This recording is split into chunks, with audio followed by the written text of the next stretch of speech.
Good morning बच्चों। आज हम पढ़ेंगे विद्युत धारा का चुंबकीय प्रभाव। विद्युत धारा का चुंबकीय प्रभाव। तो विद्युत धारा का चुंबकीय प्रभाव पढ़ने से पहले हम जानेंगे कि चुंबक क्या होता है। चुंबक होता क्या है? तो सभी बच्चे जानते हैं कि चुंबक होता क्या है। ये एक प्रकृति में पाया जाने वाला पत्थर है। इसकी क्वालिटी क्या होती है? ये लोहे के छोटे छोटे टुकड़ों को अपनी ओर आकर्षित कर लेता है।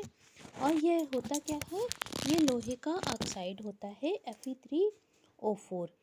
और इसकी कोई निश्चित आकृति नहीं होती, ये किसी भी आकृति का हो सकता है। और कुछ पदार्थों को कृत्रिम विधियों द्वारा आर्टिफिशियल तरीके से चुंबक बनाया जा सकता है, जैसे लोहे को, इस्पात को, कोबाल्ट, इन सबको क्या है, इन सबसे कृत्रिम चुंबक बनाया जा सकता है। ये विभिन्न आकृति के हो सकते हैं, जैसे छड़ चुंबक, नाल चुंबक, चुंबकीय सुई। जैसे क्षण चुंबक मतलब इस टाइप का छड़ की आकृति का हो सकता है। नाल चुंबक घोड़े की नाल के आकार का हो सकता है, या चुंबकीय सुई इस आकृति का भी हो सकता है। इसका भी नॉर्थ और साउथ पोल होता है। और ये जितने भी जो चुंबक होते हैं, इन सब के पास क्या होता है, इनके जैसे दो छोर हैं। जैसे आपने ये नाल चुंबक लिया तो इसके पास ये दो छोर हैं, ये साइड साइड के जो छोर हैं, एक छोर को हम नॉर्थ साउथ पोल बोलेंगे और दूसरे पोल को साउथ पोल बोलेंगे। ठीक है, जैसे ये नॉर्थ हो गया और ये साउथ हो गया। कोई भी आकृति का चुंबक होगा, किसी भी आकृति का होगा, जैसे मान लो ये घोड़े की आकृति का है तो इसके भी दो छोर हैं, एक छोर ये और एक छोर ये। तो ये छोर नॉर्थ हो जाएगा और एक साउथ हो जाएगा। इसी तरह चुंबकीय सुई में होता है। चुंबकीय सुई क्या होती है? इस आकृति की, ऐसे इस आकृति की होती है। तो इसके भी दो छोर हैं, एक नॉर्थ होती है और एक साउथ होती है। ठीक है, अब हम जानेंगे चुंबकीय प्रॉपर्टी क्या होती है। ठीक है, चुंबक की क्या क्या प्रॉपर्टीज़ होती है, इसको जानेंगे। तो सबसे पहले चुंबक लोहे को अपनी ओर आकर्षित करता है, ये बात सभी लोग जानती हो। खेल खेल में इस बात को तुम लोगों ने खूब एक्सपेरिमेंट किया है। जब भी हमारे हाथ में चुंबक आता था तो क्या करते थे, उसको ले जाकर हर चीज़ पर चिपकाते थे। कभी लोहे पर, कभी पीतल पर, कभी किसी लकड़ी पर, मतलब कहीं पर भी उसको चिपकाकर लगाकर देखने का प्रयास करते थे कि ये चिपकता है कि नहीं चिपकता है। ठीक है, तो हम देखते हैं कि लोहे को ये अपनी ओर आकर्षित करता है। तो लोहे को अपनी ओर आकर्षित करने के चुंबक के इस गुण को हम बोलते हैं चुंबकत्व, या इंग्लिश में बोलते हैं मैग्नेटिज्म। तो चुंबक के जो सिरों के समीप चुंबकत्व सबसे अधिक होता है, मध्य में सबसे कम होता है। चुंबक के ठीक मध्य में चुंबकत्व नहीं होता है। चुंबक के सिरों पर जिन क्षेत्रों में चुंबकत्व सबसे अधिक होता है, वे चुंबक के क्षेत्र क्या कहलाते हैं? ध्रुव कहलाते हैं। ठीक है, ये जो दो पोल हैं, ये क्या कहलाते हैं? पोल कहलाते हैं। ठीक है, और इसके सेंटर में क्या होता है? इस पार्ट में चुंबकत्व लगभग नहीं होता है, और साइड साइड में क्या होता है? अधिक होता है। ठीक है, अब क्या है? चुंबक चुंबकीय पदार्थों में प्रेरण द्वारा चुंबकत्व उत्पन्न कर देता है। यदि हम नर्म लोहे की छड़ को किसी शक्तिशाली चुंबक के ध्रुव के समीप लाएं, ठीक है, यदि नर्म लोहे के छड़ को किसी शक्तिशाली चुंबक के एक ध्रुव के समीप लाएं, तो वह भी छड़ भी एक चुंबक बन जाती है। छड़ के सिरे को जो चुंबक के ध्रुव के समीप है, विजातीय ध्रुव बनता है, तथा दूसरे सिरे पर सजातीय ध्रुव बनता है। इस घटना को चुंबकीय प्रेरण कहते हैं। अगर हम किसी लोहे के टुकड़े को चुंबक के समीप लाते हैं, उसके करीब लाते हैं, तो वो छड़ भी क्या है, लोहे की छड़ है, वो भी चुंबक की तरह कार्य करने लगती है। तो चुंबक के इसी गुण को, जो लोहे के टुकड़े में चुंबकत्व उत्पन्न कर दिया है, उसे कहते हैं चुंबकीय प्रेरण। ठीक है, लेकिन ये परमानेंट नहीं होता। ये भी तुम लोगों ने खूब एक्सपेरिमेंट किया है कि अगर हम किसी लोहे के चुंबक को क्या करें, लोहे के टुकड़े पर के समीप लाएं, तो लोहे का टुकड़ा भी क्या करता है? दूसरे लोहे के टुकड़े को अपनी ओर आकर्षित करने लगता है। ठीक है, तो इसने क्या किया, चुंबक ने क्या किया, लोहे में भी एक प्रेरणा उत्पन्न कर दी, एक लोहे को भी प्रेरित कर दिया दूसरे लोहे के टुकड़े को अपनी ओर आकर्षित करने का। ठीक है, तो इस चुंबक के इसी गुण को चुंबकीय प्रेरण कहेंगे। ठीक है, उसने उसको लोहे के टुकड़े को प्रेरित कर दिया कि तुम भी चुंबक बन जाओ, तुम भी चुंबक बन जाओ। ठीक है, तो जैसे मान लो अब क्या है, जैसे हम इसको बनाकर बताते हैं। जैसे मान लो ये तुम्हारा एक लोहे का टुकड़ा है। ठीक, इसके समीप हम क्या लाए, एक चुंबक लाए, ये नॉर्थ और ये साउथ। ये हम लोहे का, ये क्या है, एक आयरन रॉड है, और ये तुम्हारा क्या है, चुंबक है, मैग्नेट है। इसको हम क्या किए, लोहे के टुकड़े के समीप लाए। तो ये लोहे के टुकड़े के पास अगर हम कोई दूसरा लोहे का टुकड़ा लाते हैं तो ये भी क्या करेगा, इसको अपनी ओर अट्रैक्ट करेगा। ठीक है, ये भी, ये लोहे का जो टुकड़ा है ये भी इस वक्त चुंबक की भांति कार्य करेगा। तो चुंबक ने क्या किया, इस लोहे के टुकड़े को प्रेरित कर दिया कि तुम भी चुंबक बन जाओ। तो चुंबक के इसी गुण को क्या कहेंगे, इसमें चुंबकीय प्रेरण करने की शक्ति होती है। ठीक, और दूसरी बात क्या है, जैसे ये चुंबक का नॉर्थ पोल हम चुंबक के समीप लाए, तो इस समय ये क्या करेगा, ये साउथ पोल की तरह व्यवहार करेगा, और ये नॉर्थ, दूसरा हिस्सा इसका नॉर्थ पोल की भांति कार्य करेगा। ठीक है, तो जो मतलब चुंबक के जो, जैसे नॉर्थ पोल, ये नॉर्थ पोल है, तो ये वाला लोहे का टुकड़ा क्या है, साउथ पोल की भांति करेगा, और ये नॉर्थ पोल का कार्य करेगा। तो मतलब यही बात इसमें लिखी हुई है कि यदि हम नर्म लोहे की छड़ को किसी शक्तिशाली चुंबक के ध्रुव के समीप लाएं तो वह भी एक छड़ चुंबक बन जाता है। छड़ के उस सिरे पर जो चुंबक के ध्रुव के समीप है विजातीय ध्रुव बन जाता है। ठीक, विजातीय मतलब दूसरा ध्रुव बनेगा। जैसे नॉर्थ पोल को अगर हम, ये जो चुंबक है इसका साउथ पोल हम लोहे की छड़ के समीप लाते हैं तो लोहे के छड़ का जो सिरा चुंबक के समीप है वो नॉर्थ पोल की भांति कार्य करेगा और दूसरा सिरा साउथ पोल की भांति कार्य करेगा। इस घटना को हम चुंबकीय प्रेरण कहते हैं। फिर अगला गुण क्या है, यह अकेले चुंबकीय ध्रुव का कोई अस्तित्व नहीं होता। मतलब ऐसा नहीं है कि अगर हम चुंबक को दो टुकड़े में तोड़ दें तो नॉर्थ पोल और साउथ पोल अलग हो जाए। ये टुकड़े जितने टुकड़ों में टूटेंगे हर टुकड़े का एक सिरा नॉर्थ पोल बन जाएगा और दूसरा सिरा साउथ पोल बन जाएगा। सिर्फ अकेले किसी भी ध्रुव का कोई अस्तित्व नहीं है। ठीक है, तो ये रही चुंबक की बात। ये तुम्हारे कोर्स में नहीं है, लेकिन पहले हमको ये जानना पड़ेगा कि चुंबकीय क्षेत्र जानने से पहले हमें चुंबक के बारे में जानना पड़ेगा, तभी हम आगे बढ़ सकते हैं। ठीक है, फिर अब हम बढ़ेंगे चुंबक व चुंबकत्व। कुछ वस्तुएं अपने गुण के कारण जो लोहे के अयस्क को अपनी ओर आकर्षित करती हैं, इस गुण को मैग्नेटिज्म कहते हैं। इस बात को भी हमने तुम्हें बताया था। ठीक है, जो अपने वस्तु को, जो किसी वस्तु को अपनी ओर आकर्षित करती हैं उसे क्या कहते हैं, चुंबकत्व, मैग्नेटिज्म कहते हैं। ठीक है, तो जैसे कि अभी बताया कि लोहे के ऑक्साइड में ये बात होती है कि वो लोहे को अपनी ओर आकर्षित करता है। अब बात आई चुंबकीय ध्रुव की। इसको भी हम बता चुके हैं कि चुंबक का वो सिरा जहाँ पर अट्रैक्ट करने की या रिपेल करने की शक्ति सबसे ज़्यादा होती है उसे क्या कहते हैं, चुंबकीय ध्रुव।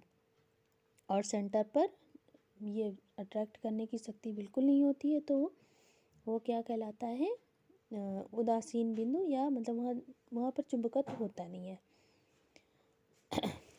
ठीक, अब नेक्स्ट टॉपिक देखते हैं क्या है।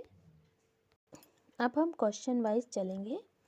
ठीक है, तो पहले हमारा क्वेश्चन ये बन रहा था, तुम्हारे जो बुक में पहले यही टॉपिक दे दिया गया, वैद्युत धारा का चुंबकीय प्रभाव।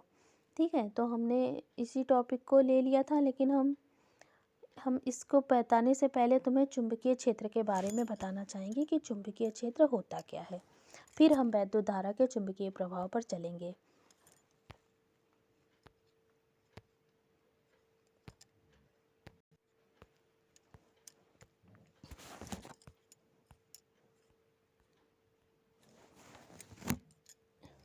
क्या है, पहला क्वेश्चन हम ये इस चीज़ को देखते हैं, चुंबकीय क्षेत्र से क्या अभिप्राय है, चुंबकीय क्षेत्र की तीव्रता का अर्थ समझाइए।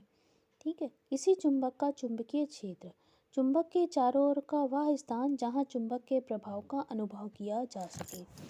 इस बात को हम तुम्हें समझाते हैं कि जैसे मान लो अगर कोई चुंबक है, ये तुम्हारा कोई चुंबक रखा हुआ है, ये इसका नॉर्थ पोल है और इसका साउथ पोल है, तो इसके आसपास का जो क्षेत्र है, जहाँ पर जैसे मान लो ये इतना तुम्हारा क्षेत्र है, इस क्षेत्र के, और ये तुम्हारा इसके बाहर का क्षेत्र है। तो जैसे मान लो हम कोई लोहे का टुकड़ा लाते हैं, तो यहाँ पर जैसे लाते हैं तो इसने इस पर, चुंबक ने इस लोहे के टुकड़े पर कोई प्रभाव नहीं डाला।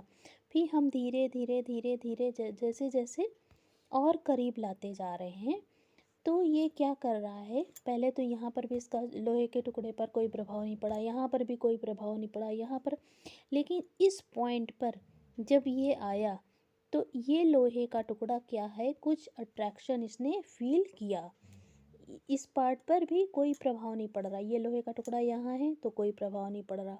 फिर हम थोड़ा और करीब लाए तो भी प्रभाव नहीं पड़ रहा, लेकिन जैसे ही इस बाउंड्री को टच कर रहा है, इसने क्या किया, अपनी ओर अट्रैक्ट करने का प्रयास किया।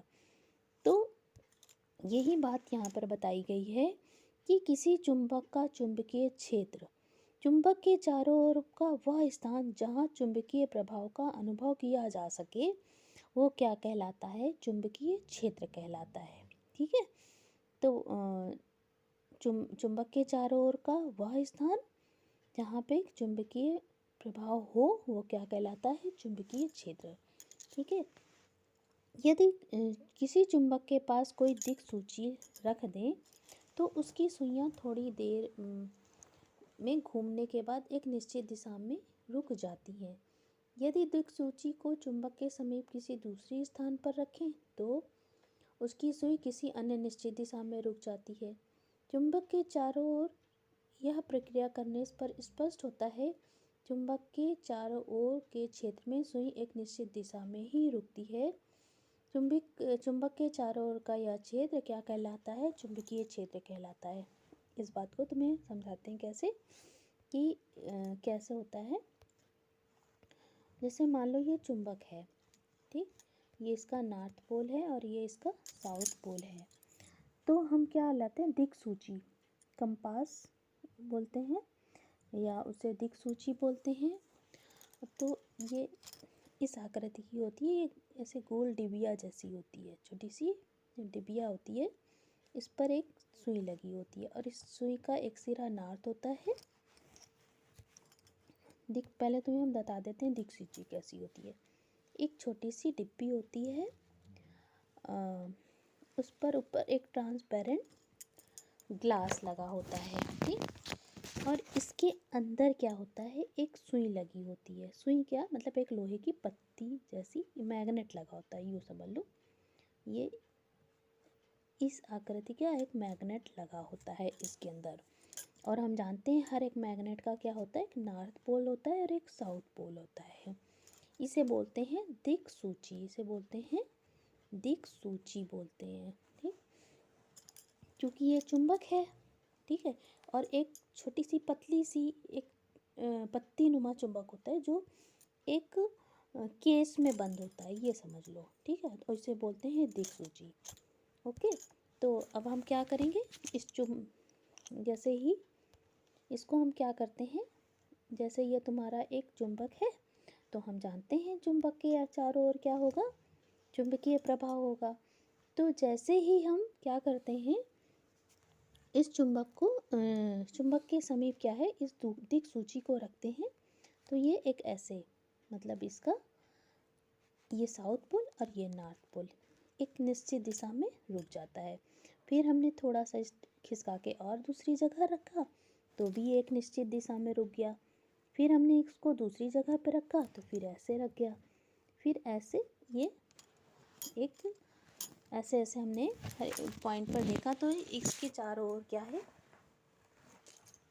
जैसे जैसे हमने इसके हटा हटा के अलग अलग स्थान पर रखा, तो इसने क्या किया, अलग अलग दिशा में ये क्या है, डायरेक्ट हुई, रुकी। इसका मतलब जो अंदर सुई लगी है उसने क्या किया, अपने दिशा को बदला।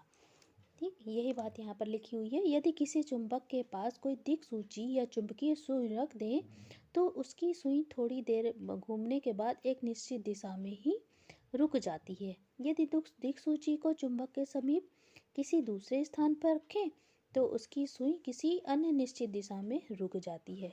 चुंबक के चारों ओर यह प्रक्रिया करने पर स्पष्ट है कि चुंबक के चारों ओर के क्षेत्र में सुई एक निश्चित दिशा में ही रुकती है। चुंबक के चारों ओर का यह क्षेत्र चुंबकीय क्षेत्र कहलाता है। तो हम ये देखेंगे कि अगर हमने चुंबक को डिस्टर्ब नहीं किया है जहाँ पर हमने ये रखा हुआ है, ठीक, यहाँ पर अगर हम दिक्सूची को रखते हैं, अगर इस दिशा में ये रुकती है तो हम जितनी बार इस पॉइंट पर, अगर हम इस पॉइंट को यहाँ पर एक पॉइंट लगा लें, पेंसिल से एक निशान लगा लें और फिर से वापस हम जब इस पर रखेंगे ना लाकर, तो ये हमेशा इसी दिशा में ही रुके। ये लेकिन ये शर्त है, चुंबक को हमने जहाँ पर फिक्स कर दिया है वहीं पर ये वैसे ही उसी डायरेक्शन में ये फिक्स रहे। तो हम हमेशा देखेंगे अगर ये दिशा बता रही है तो ये हिलेगी डुलेगी ज़रूर, लेकिन फिर से वापस इस ऐसे ही ये डायरेक्ट हो जाएगी। इसी तरह यहाँ पर भी अगर ये इस दिशा में रुक रही है तो ये इसी दिशा में हमेशा डायरेक्ट रहेगी। ठीक,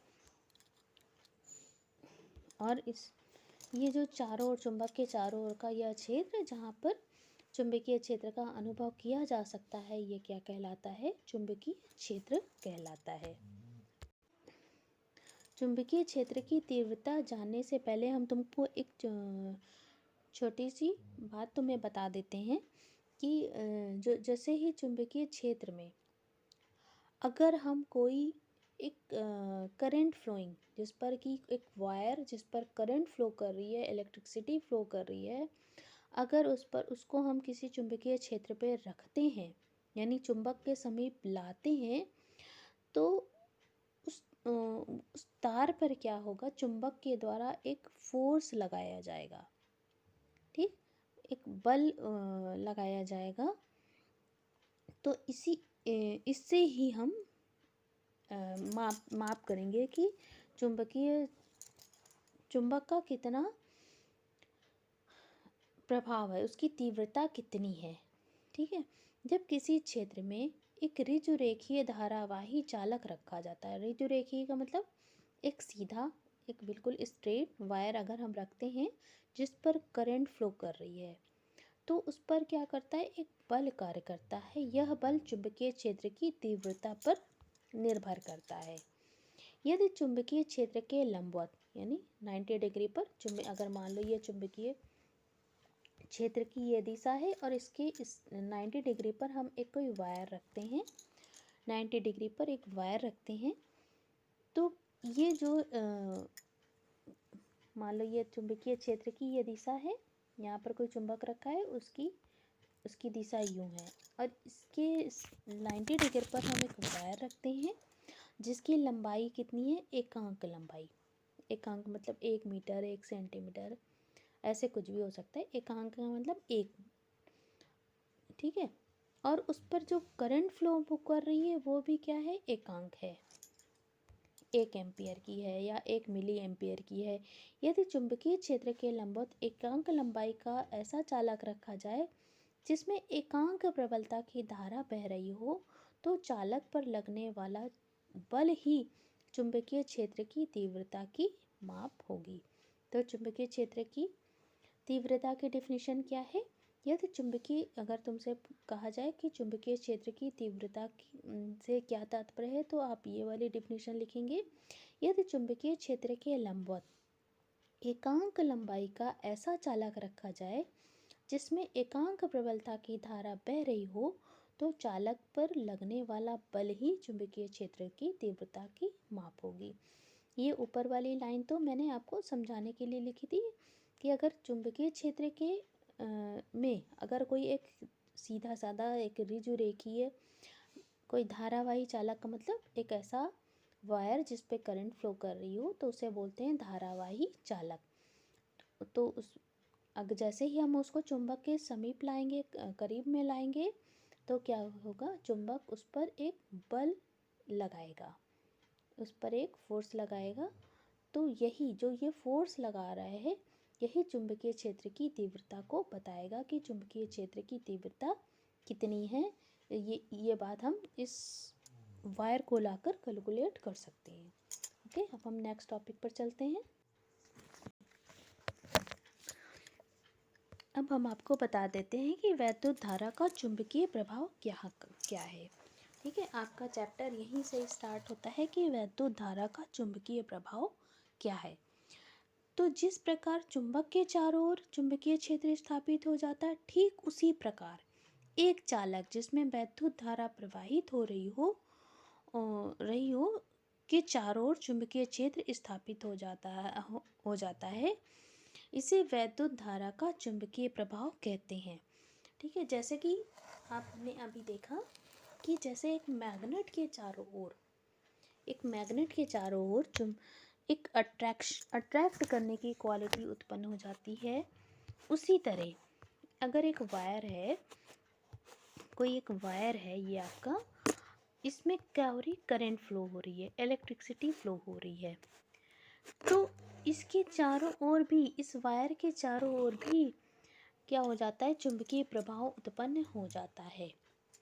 अगर एक करंट फ्लोइंग वायर है, जिस पर एक वायर है जिसमें करंट फ्लो कर रही है, तो उसके चारों ओर भी मैग्नेटिज्म की क्वालिटी उत्पन्न हो जाती है। तो इसे कहते हैं वैद्युत धारा का चुंबकीय प्रभाव। जैसे क्या होता है, अभी इसके पहले आपने पढ़ा था वैद्युत धारा का ऊष्मीय प्रभाव। ऊष्मीय प्रभाव का क्या मतलब था कि अगर एक वायर है जिस पे करंट फ्लो कर रही है, इलेक्ट्रॉन फ्लो कर रहा है, तो उसके चारों ओर क्या होता है, हीट, एक गर्माहट, ये मतलब एक ऊष्मा उत्पन्न हो जाती है, गर्म हो जाता है। तो इसे कहते हैं वैद्युत धारा का ऊष्मीय प्रभाव। और इसी तरह क्या है, ये दूसरा टॉपिक था कि वैद्युत धारा का चुंबकीय प्रभाव। तो जिस प्रकार चुंबक के चारों ओर चुंबकीय क्षेत्र स्थापित हो जाता है, उसी तरह एक वायर, एक चालक, यानी चालक मतलब एक वायर जिस पे करंट फ्लो कर रही है, उसके चारों ओर भी चुंबकीय क्षेत्र उत्पन्न हो जाता है। इसे कहते हैं वैद्युत धारा का चुंबकीय प्रभाव। ठीक है, अब ये बात तुम लोगों को समझ में आ गई होगी। अब हम नेक्स्ट टॉपिक पर चलते हैं। ये बता चुके हैं चुंबकीय क्षेत्र से आप क्या समझते हैं। हम नेक्स्ट टॉपिक पर चलते हैं।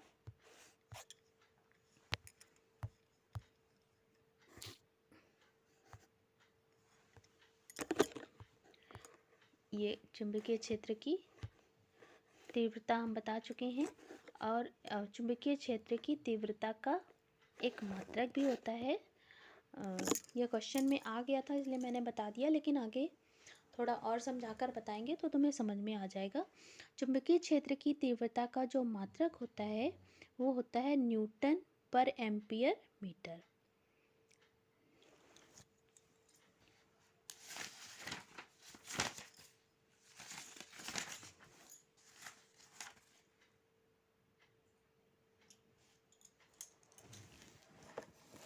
न्यूटन पर एम्पियर मीटर, या इसको वेबर पर मीटर स्क्वायर भी कहते हैं। ठीक है, तो ये दो मात्रक हैं जो कि आपके क्वेश्चन में अक्सर पूछा जाता है। चुंबकीय क्षेत्र की तीव्रता का मात्रक लिखिए, या क्वेश्चन ऐसे भी आता है, चुंबकीय क्षेत्र की तीव्रता का मात्रक बल तथा धारा के पदों में लिखिए। तो बल तथा धारा के पदों में अगर पूछता है तो आप लिखोगी न्यूटन पर एम्पियर मीटर, और अगर नहीं भी ऐसे आता है तो आप न्यूटन पर एम्पियर मीटर या वेबर पर मीटर स्क्वायर लिख सकती हो। नेक्स्ट क्वेश्चन है, चुंबकीय बल रेखाओं से आप क्या समझते हैं, इसके प्रमुख गुणों का उल्लेख कीजिए। अब बात आई, अभी तक आपने देखा कि चुंबक के चारों ओर चुंबकीय क्षेत्र उत्पन्न हो जाता है। अब हम जानेंगे कि चुंबकीय बल रेखाएं होती क्या है। ठीक है, तो चुंबकीय क्षेत्र में बल रेखाएं वो काल्पनिक रेखाएं हैं जो उस स्थान में चुंबकीय क्षेत्र की दिशा का अविरत प्रदर्शन करती हैं। चुंबकीय बल रेखा कि किसी भी बिंदु पर खींची गई स्पर्श रेखा उस बिंदु पर चुंबकीय क्षेत्र की दिशा को प्रदर्शित करती है। तो ये जो चुंबकीय बल रेखाएं होती हैं, ये वास्तव में ऐसा नहीं है कि ये तुम्हें कोई दिखाई नहीं चुंबक के चारों ओर, ऐसी ये काल्पनिक रेखाएं हैं जिसे कि हम लोगों ने कल्पना की है। ठीक, ऐसा नहीं है कि वो वहाँ पर कोई ऐसे डायरेक्ट होती हैं, मतलब खिंची होती हैं। तो इसको हम ऐसे समझ सकते हैं कि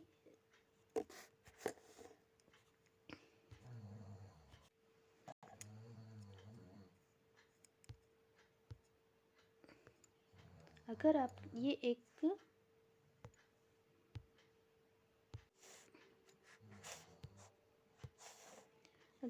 ये चुंबक रखा हुआ है और हम ये इसका नॉर्थ पोल है और ये एक साउथ पोल है। ठीक है, ये नॉर्थ पोल है और एक साउथ पोल है। अगर हम यहाँ इसके समीप हम कोई दिक सूची लाते हैं और यहाँ पर हम इसको रखते हैं तो ये ऐसे डायरेक्ट हो जाती है। तो यहाँ हमने एक पॉइंट लगा लिया, फिर हमने दिक सूची को उठाकर यहाँ रखा तो ये भी ऐसे डायरेक्ट हो जाती है। फिर हमने उसको यहाँ रखा तो वो फिर ऐसे डायरेक्ट हो जाती है। ये दिक सूची का ये साउथ पोल रहेगा और ये नॉर्थ पोल रहेगा। इसी तरह यहाँ पर ये साउथ पोल और ये नॉर्थ पोल, ये साउथ पोल और ये साउथ। तो जैसे जैसे हम इसको हटा कर जब इसकी डायरेक्ट प्लेस बदलते हैं तो ये ऐसे डायरेक्ट होती जाती है। फिर ये यहाँ आई तो हम जब रख रहे हैं तो यहाँ हमने पॉइंट लगाते जाते हैं। तो ये क्या हुआ, एक ऐसे कर्व बन गया। तो हमने देखा कि ये डायरेक्शन चेंज करके हमेशा नॉर्थ पोल से स्टार्ट होके साउथ पोल पर डायरेक्ट हो रही है। फिर हमने फिर से हटाकर फिर जब हमने यही प्रक्रिया अपनाई तो फिर ये इसी तरह डायरेक्ट हो गई। फिर नीचे किया तो ये फिर वैसे ही डायरेक्ट हो गई। तो ये जो हमने काल्पनिक रेखा खींच लिया था, यही काल्पनिक रेखा क्या कहलाई थी, चुंबकीय बल रेखा। और अब चुंबकीय क्षेत्र की दिशा की बात आई तो अगर हम इससे एक टेंजेंट खींचते हैं, मतलब स्पर्श करती हुई, टेंजेंट का मतलब होता है किसी बिंदु से स्पर्श करती हुई, अगर हम कोई एक रेखा खींचते हैं तो इस बिंदु पर चुंबकीय क्षेत्र की ये दिशा हुई। अगर इस बिंदु पर खींचते हैं तो ये दिशा हुई, इस बिंदु पर खींचते हैं तो ये दिशा हुई। मतलब किसी भी पॉइंट पर अगर हम स्पर्श रेखा खींचें, स्पर्श रेखा का मतलब होता है कि उस बिंदु से स्पर्श करती हुई अगर हम कोई रेखा खींचते हैं, कोई लाइन खींचते हैं, तो वो जो रेखा मैंने खींचा उस बिंदु पर क्या बता रही है, चुंबकीय क्षेत्र की दिशा को बता रही है।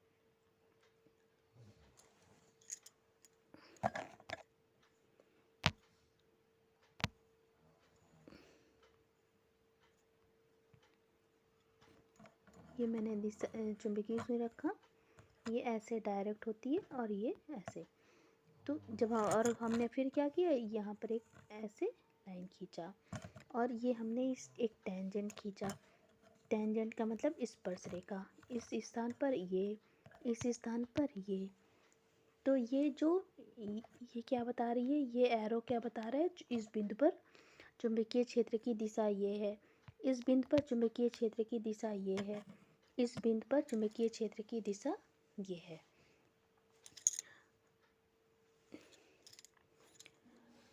चुंबकीय बल रेखाएं चुंबकीय क्षेत्र में वे काल्पनिक रेखाएं हैं जो स्थान पर चुंबकीय क्षेत्र की दिशा का अविरत प्रदर्शन कर रही हैं। मतलब कंटिन्यूअस एक लाइन बना रही हैं जो कि चुंबकीय बल रेखाएं कहलाती हैं। चुंबकीय बल रेखा किसी भी बिंदु पर खींची गई चुंबकीय बल रेखा के किसी भी बिंदु पर खींची गई स्पर्श रेखा उस बिंदु पर चुंबकीय क्षेत्र की दिशा को प्रदर्शित करती है। अब क्या है कि अगर ये एक समान चुंबकीय क्षेत्र है, मतलब कि हर पॉइंट पर क्या है, एक समान चुंबकीय क्षेत्र है, उसका मतलब उसकी जो तीव्रता है एक समान है। तो क्या होंगी वहाँ पर जो चुंबकीय बल रेखाएं हम खींचेंगे, मतलब ये काल्पनिक रेखाएं हम ड्रॉ करेंगे, तो वो क्या होंगी, समांतर होंगी। और समदूरस्थ मतलब उनकी जो डिस्टेंस होगी एक दूसरे का, जैसे कि दूसरी हमें एक रेखा खींचा हमने, तो ये क्या है, यहाँ पर जो चुंबकीय क्षेत्र का जितना प्रभाव है उतना यहाँ पर भी है। तो ये क्या है, इनकी जो डिस्टेंस है ये भी इक्वल है, ये भी ये इक्वल आएगी, ठीक है। और यहाँ पर क्या है, यहाँ पर क्या है, यहाँ पर चुंबकीय क्षेत्र का प्रभाव अधिक है, यहाँ पर कम है।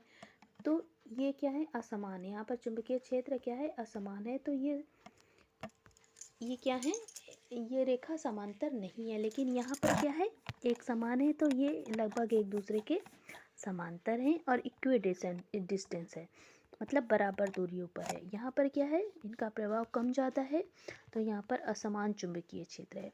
और ये समांतर भी नहीं है, इक्वी डिस्टेंस भी नहीं है, मतलब बराबर दूरी पर भी नहीं है। तो ये बात यहाँ पर यही बात लिखी हुई है कि एक समान चुंबकीय क्षेत्र में बल रेखाएं परस्पर समांतर तथा समदूरस्थ होती हैं, और असमान चुंबकीय क्षेत्र में बल रेखाएं की संगतता कहीं कम कहीं अधिक होती है। जिस क्षेत्र में बल रेखाएं सघन होती हैं वहाँ चुंबकीय क्षेत्र की तीव्रता अधिक होती है, और जिस क्षेत्र पर इनकी सघनता कम हो जाती है वहाँ पर चुंबकीय क्षेत्र की तीव्रता कम होती है।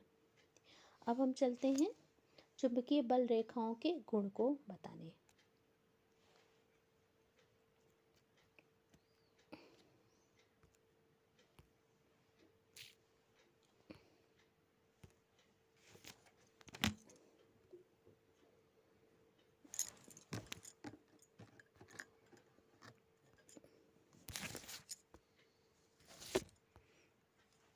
अब हम लोगों ने पहले हमने चुंबकीय बल रेखाओं के बारे में पढ़ा। अब हम जानेंगे चुंबकीय बल रेखाओं के गुण क्या होते हैं। चुंबकीय बल रेखाएं सदैव उत्तरी ध्रुव से निकलती हैं तथा वक्र बनाती हुई दक्षिणी ध्रुव में प्रवेश करती हैं।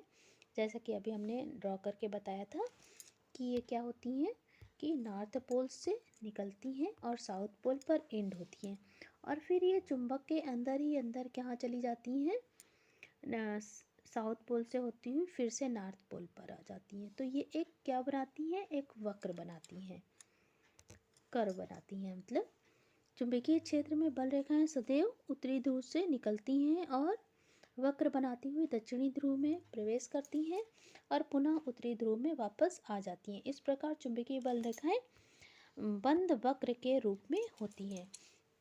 चुंबकीय बल रेखाएं एक दूसरे को कभी काटती नहीं है। यदि हम, इसका मतलब ये हुआ कि अगर हम एक रेखा ये खींचें और दूसरी रेखा फिर से यहाँ पर खींचें, तो ये एक दूसरे को कभी ऐसे क्रॉस नहीं करेंगी। ऐसा नहीं होगा कि ये ऐसे चली जाए, कभी भी ये एक दूसरे को क्रॉस नहीं करती हैं। अगर ऐसा होगा तो इस पॉइंट पर जब हम स्पर्श रेखा खींचेंगे तो एक ये बताएगी और दूसरी इधर की तरफ कहीं बताएगा।